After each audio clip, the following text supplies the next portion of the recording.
Hey there, friends. We are here at the Megalopolis premiere at the Chinese Theater in Hollywood. As usual, we're going to head into the theater, watch it, and then head back to the couch to do our deep dive. So, let's get started.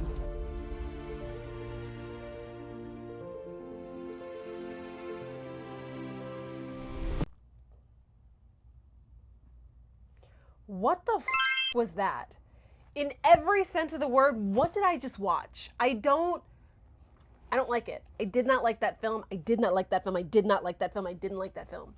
I didn't like that film. This was not a good film, and it's so very apparent by how this film is marketed and how many ticket sales that this has. It was a very expensive, rough draft, it feels like, or several drafts of multiple scripts all thrown in together at once, and it's just so unfortunate. And I feel like I wasted an outfit. Non-spoiler review, this isn't a good film. It's not a good film, and it's because it's a film that's trying to be so many films. It's a film that doesn't know what it is. It's a film that thinks it's something, and you have to decipher it. It's an exhausting film. This film made me so exhausted. I felt like I was sitting there for 3.5 hours. Come to find out, it barely caps 2, if that. This film exhausts you because it makes you feel like you have to work hard to understand it, but the fact is there's just not a lot of substance there. It's just a lot of artsy, contrived, trite, bombastic, overbearing fluff is the word I'm going to use, and it thinks itself grander than it is because it has a lot of money, and it's really unfortunate because even at the end of this film, not spoilering yet, I'm about to get into the spoiler part, even by the end of it, you're left feeling less than. You don't know who to root for in this film. You don't know who the heroes are. You know the villains are. Those are very, very clear. You don't know if it's because there's too many metaphors or similes or allegories, Shakespearean dialect being thrown at you. It feels very peacocky. This film is so overbearing in its egotistical muchness that it makes you feel small if you don't understand what's going on. But again, there isn't a lot there. And what sucks, what really freaking grinds my gears about this film is that there's going to be people out there that are gonna praise this. They're gonna be the Fight Club, the worst parts of the Fight Club fan club are gonna come for this movie and say that those who didn't like this film didn't understand it. No, this just isn't a good film. It's just not a good film. The film thinks itself bigger than it actually is.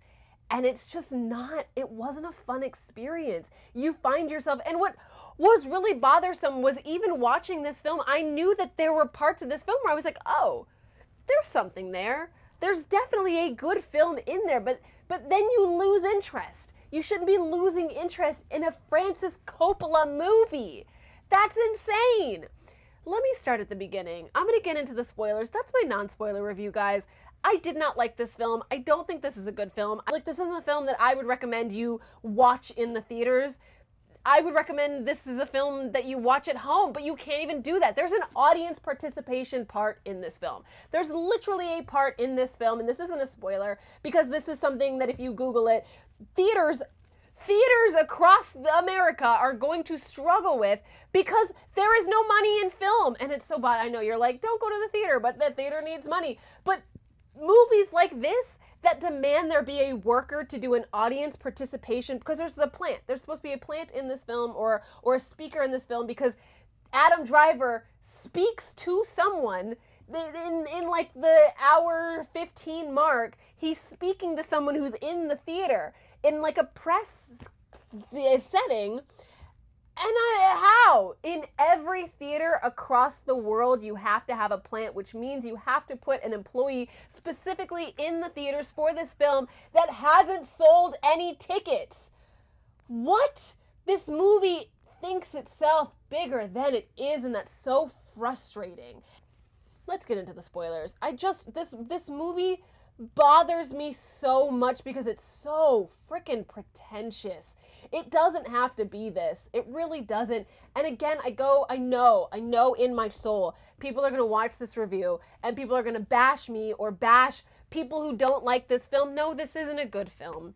I think this is a film that Francis made for himself. This is a film, the way that I described it to my friends after watching this is Francis is getting old. This is like the movie that he makes because he knows his time is almost up. It's almost like the metaphor that I used was, this is an old man who knows he's going soon, so he has to clean out the fridge. And rather than cleaning and getting rid of things, whether it's expired or not, he decides to make a giant sandwich with whatever he can find in there. Be it the expired, wrinkly lettuce, the day-old bread, the cheese that we don't even know if it actually started off as cheese. Doesn't matter. I'm not going to be here tomorrow anyway. And then there's this, at this event, there was a 45-minute interview, which I thought was going to be really exciting. It was a 45-minute interview with a moderator, Francis Coppola, Spike Lee, and Robert De Niro. And it was everyone, pretty much, the three that weren't Coppola, talking about Megalopolis. I was like, oh, that's so cool, because I guess it was New York Film Week, and I thought we were going to get an interview about Megalopolis, but it was a 45-minute interview where they talked like old men just shooting the breeze about The Godfather, about Apocalypse Now, really anything but this film. And in fact, the moderator, who seemed nervous, which was weird in and of itself, didn't at any point really try to bring it back to Megalopolis. And when he did try to bring it back to the movie that we were here for, that I would have loved to know more details about, he would make commentary like, oh, well, we're running out of time, so we should really talk about why we're here. And then they would go on segues about other movies that they liked. Or, fun fact, I didn't know this, but Megalopolis was funded because of wine. That's what I learned about the film in this 45-minute interview. This movie makes me feel like it would bully me for not understanding it. Like it would look down at me because I don't like this film. It just is so freaking pretentious. But I learned that Francis Coppola never, in all of these brilliant films, in Apocalypse Now, in all of The Godfathers, and everything that he's done, though we acknowledge these as beautiful pieces of cinema, he in himself has never truly felt like he found his style. And that's why he made this film. He made this film because he wanted to find his style. And what sucks is I feel like I'm sure there were people in that room that said, hey, Frankie boy, maybe we don't put this in here. But Francis, it's Francis Coppola. He can do whatever he wants. And he did. He put everything. And I don't know whether it was because of cuts in this film or things that they pulled out, but I didn't care. I didn't care about anyone. I didn't feel like anyone really, it was just pretty nonsense. This was just beautifully edited nonsense. And to end this movie, because the whole movie in itself, it feels like it is, it's a three-parter. Politicians versus extremists versus dreamers.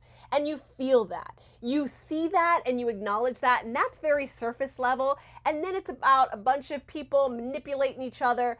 But at the end of the day, the white man gets up on a podium. This is Adam Driver's character, who's the dreamer. He's been building this megalopolis city, and everything around him is decay, the world that we lived in, and he's pontificating Shakespeare. He's letting us know that he's wealthy. You know, he comes from a very wealthy family, literally the most wealthy man, the 3 times, 10 times, 15 times over Elon Musk is his grandpappy, and every single one of the kids has a significant amount of money or trust, you know, where he's able to build an entire society, a utopia based upon this wealth that is just given to him.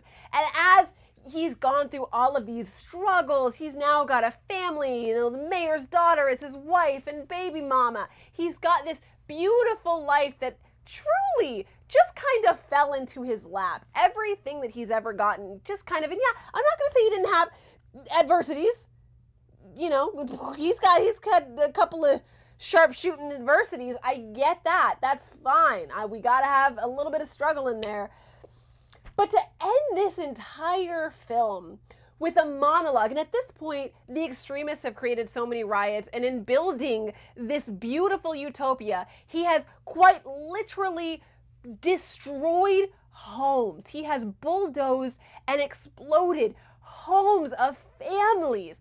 But at the end, he's going to stand atop his utopia that he kind of forced onto people and tell them that you can do anything. You were built and you were put on this earth to do and to become and to be. And you can't stop trying to be and excel in everything you are. You just have to do it.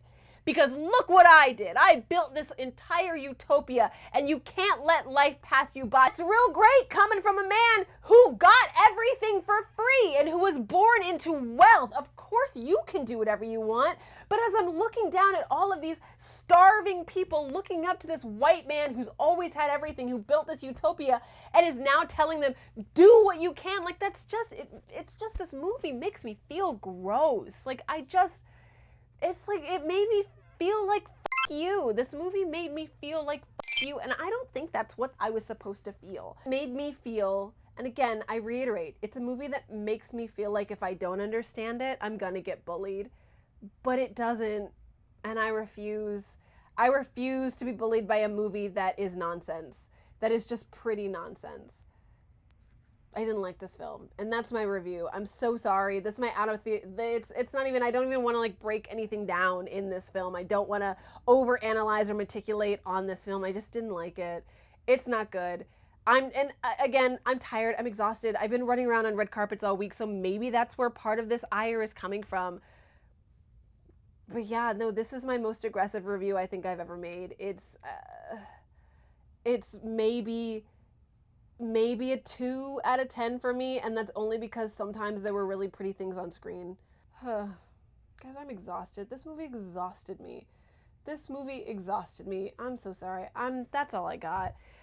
Like, subscribe, follow, do all the things. Let me know in the comments. I'm sure there's going to be a bunch of raging hate mail from the Coppola lovers. I'm ready for it at this point. Thank you so much for sitting through this. If you did, I appreciate all of you guys and every single one of your comments, your likes, your follows. I truly appreciate that from the bottom of my heart. I'm sorry that this one was so aggressive and just, yeah, I'm sorry. I'm sorry for that, but I am exhausted and I don't have time to sugarcoat a movie I truly didn't enjoy.